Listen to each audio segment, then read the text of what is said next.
Hello all, Alex here with Tech Corner, here to walk you through how you can go about customizing your ribbon in the new Outlook. So let's go ahead and dive in.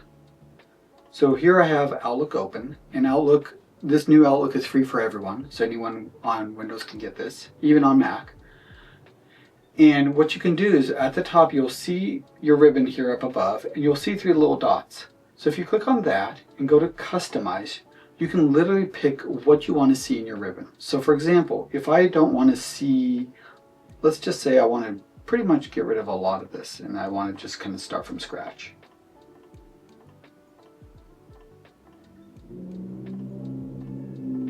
So then I have basically nothing here, so I can say this. And then I can say, okay, so this is kind of your default options you have, but then you can expand upon this. So if you want to, let's say, show deleted, you can show that. You can say, okay, I like do a lot of printing, so I want to always have the printing option here. You might have categories.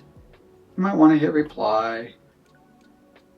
And let's say snooze, and that's it. So now those are going to be automatically up here, as you can see. I added these, and you can move these around if you want. So you can move them to any section you want. So you might say, hey, I want to put these right at the front, so they're easy to find and I don't have to go hunting for them. Once you've done that, go ahead and click Save, and here is your own custom ribbon you can create. So if you enjoyed this tech tip, feel free to throw a thumbs up.